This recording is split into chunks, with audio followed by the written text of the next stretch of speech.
अगर आपके छाती के ऊपर, पीठ के ऊपर, कंधों के ऊपर लाल रंग के पीप वाले दर्द भरे दाने निकल आए हैं, या इनमें सूजन आती है, या इसमें खुजली हो रही है और ये काले रंग के धब्बे छोड़ के जा रहे हैं, तो ये हो सकता है ट्रंकल एक्ने, जिसको बैक एक्ने भी कहते हैं।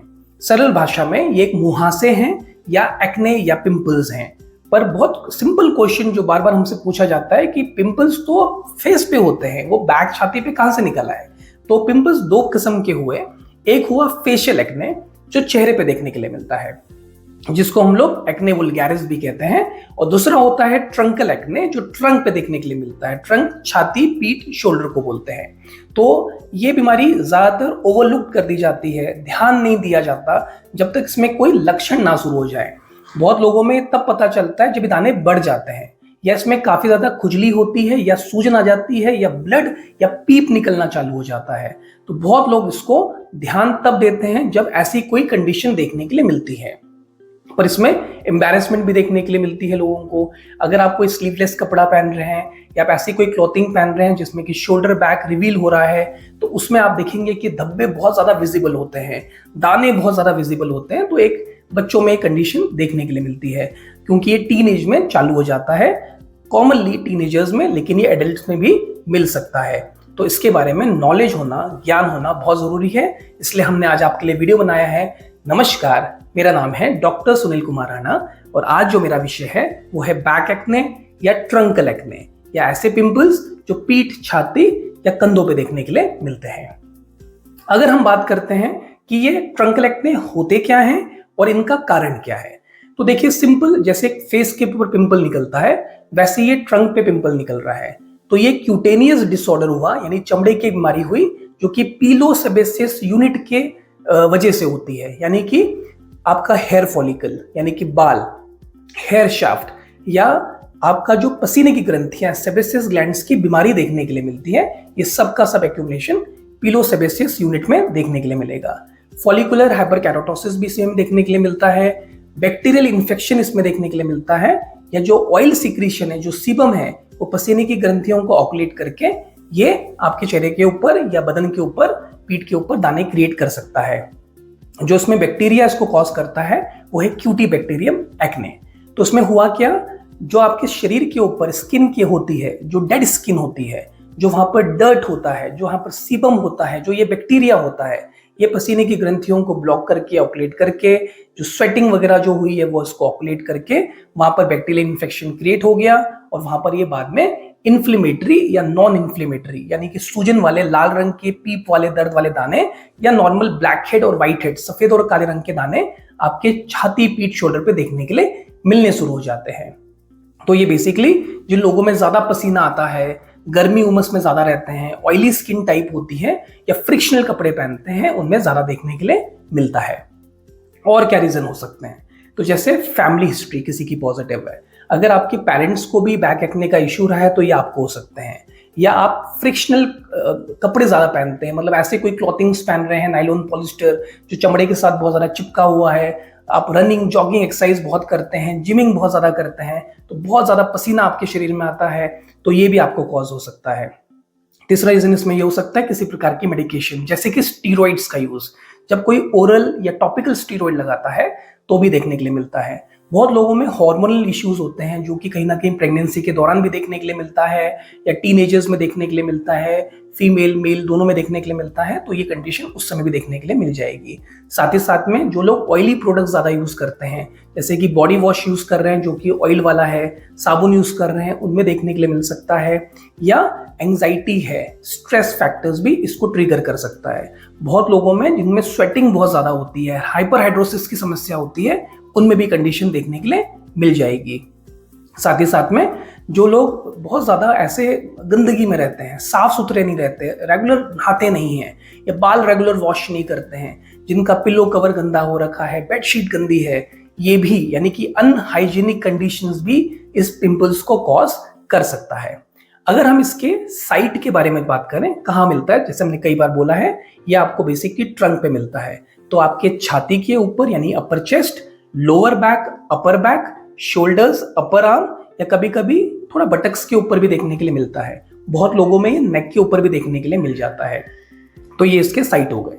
अगर हम इसके टाइप्स के बारे में बात करें तो ये बेसिकली इन्फ्लेमेटरी या नॉन इन्फ्लेमेटरी हो सकता है, जो हम सिम्टम्स में भी देख सकते हैं। तो सिम्टम्स और टाइप्स, तो सिम्टम पहली चीज ये है कि वहां पर आपको पेन वाले दर्द भरे दाने हो रहे हैं, जो कि इन्फ्लेमेटरी कंडीशन में आ गया। इसमें पस भी बन सकता है, इसमें बम्स लाल रंग के पीप वाले दाने निकल आए हैं, साथ ही साथ में इसमें नोड्यूल गांठें बन गई हैं, सिस्टिक है, ये ऐसा है कि मूवेबल भी है, इसको पिचकाते हैं अगर छेड़खानी करते हैं तो उसमें से पीप वाला या ब्लड के साथ मिश्रित रूप कुछ निकल के बाहर आता है।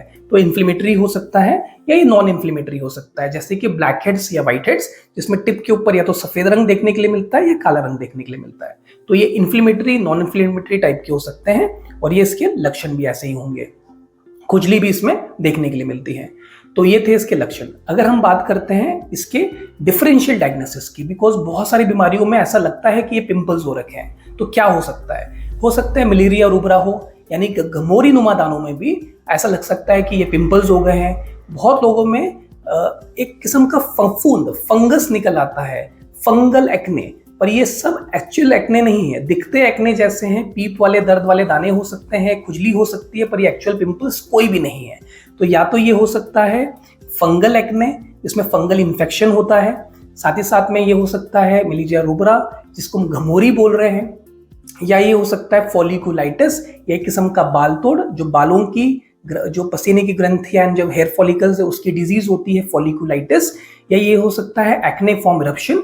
ये कभी कभी स्टीरॉइड अब्यूज, यानी कि ज्यादा स्टीरॉइड का सेवन करना, टॉपिकल लगाने की वजह से भी देखने के लिए मिल सकता है। तो ये अलग अलग प्रकार हो गए। अगर हम बात करते हैं इसके प्रिकॉशन की, कैसे इसमें बचा जा सकता है, तो पहली चीज तो यह है कि सर के ऊपर तेल मत लगाइए, तेज गर्म पानी से मत नहाइए, ज्यादा शरीर में तेल मालिश मत करिए, फ्रिक्शनल टाइट कपड़ा मत पहनिए। अगर आप जिमिंग एक्सरसाइज वगैरह ज्यादा करते हैं, पसीना बहुत ज्यादा आ गया जिम करने के बाद, तुरंत जाके नॉर्मल ठंडे पानी से या नॉर्मल ल्यूक वार्म वाटर से आप नहा लीजिए। लेकिन पसीने को ज्यादा सूखने देंगे तो ग्रंथियां ब्लॉक होके ये दाने का क्रिएशन कर सकती है। और बहुत लोग जो प्रोटीन इनटेक करते हैं, जो बाजार का प्रोटीन होता है, वे प्रोटीन, ये भी हमने देखा है इसको क्रिएट कर सकता है। जो लोग स्टीरॉइड्स का यूज करते हैं जिमिंग के बाद या जिमिंग के लिए, उनमें देखने के लिए मिल सकता है, तो अवॉइड करना चाहिए। B12 के इंजेक्शंस की वजह से भी हमने देखा है, जो लोग मीठा ज्यादा खाते हैं यानी शुगरी इंटेक ज्यादा लेते हैं, जो लोग जो ग्लाइसेमिक इंडेक्स ज्यादा है यानी मीठा ज्यादा सेवन करते हैं, तो उसमें हम देखते हैं कि अकैंथोसिस निग्रिकेंस जैसी कंडीशन देखने के लिए मिल सकती है, इंसुलिन रेजिस्टेंस ज्यादा देखने के लिए मिल सकता है। साथ ही साथ में दूध और दूध से बनी हुई जो चीजें होती हैं, ये भी इन अणुओं को क्रिएट कर सकता है, तो हमें इससे भी बचना चाहिए।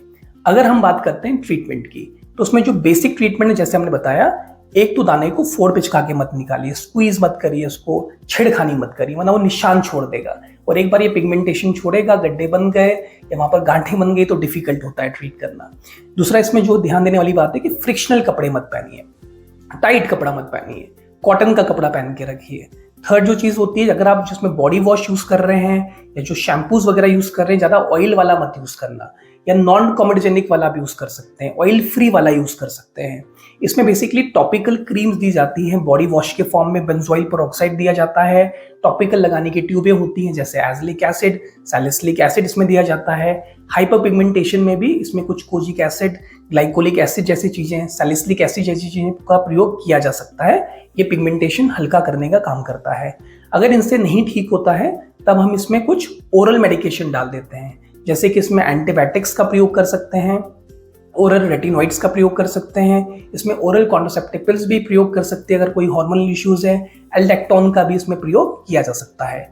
टॉपिकल में इसमें स्प्रे वगैरह भी हम इसमें डाल देते हैं, जो कि आप बेसिकली बाल जो आप छाती पीठ वगैरह को जब वॉश करेंगे देन उसके बाद आप इसमें स्प्रे कर सकते हैं। तो ये स्प्रे वगैरह आपके पिगमेंटेशन को भी काफी हद तक कम कर देगा। अगर हम कॉम्प्लिकेशन की बात करते हैं, अगर इस पे ध्यान नहीं दिया जा रहा है तो लेटर ऑन ये या तो वहां पर स्कारिंग कर सकता है, जिसको एक्ने स्कार्स कहते हैं, या वहां पर क्लोइड गांठें बन जाएंगी, या पर वहां पर हाइपरट्रॉफिक स्कार्स बन जाएगा। तो इसका जरा ध्यान देने वाली बात है। दूसरा, इसमें हाइपर पिगमेंटेशन यानी कि काले भूरे रंग के धब्बे देखने के लिए मिलता है, एक्सकोरिएशन मार्क्स देखने के लिए मिलता है, निशान बहुत ज्यादा देखने के लिए मिलता है, तो ये थोड़ा डिफिकल्ट होता है। इसमें कुछ लेजर्स वगैरह होती हैं, कुछ पीलिंग वगैरह के सेशंस करके इसको हम लाइटन अप कर सकते हैं, ट्यूबों दे के मेडिसिन दे के थोड़ा लाइटन अप कर सकते हैं, लेकिन डिफिकल्ट होता है। इसलिए अगर आपको थोड़ा भी डाउट लगता है पिंपल्स के केस में तो तुरंत अपने नजदीकी चमड़े के डॉक्टर के पास जाइए, वो आपको गाइड कर देंगे। तो ये था आज विषय ट्रंकल एक्ने, बैक एक्ने के बारे में। अगर आपको ये वीडियो अच्छा लगा होगा तो चैनल को सब्सक्राइब जरूर करिएगा। मैं आपके लिए ऐसे ही चमड़े से रिलेटेड, बालों से रिलेटेड वीडियोस लाता रहूंगा। नमस्कार।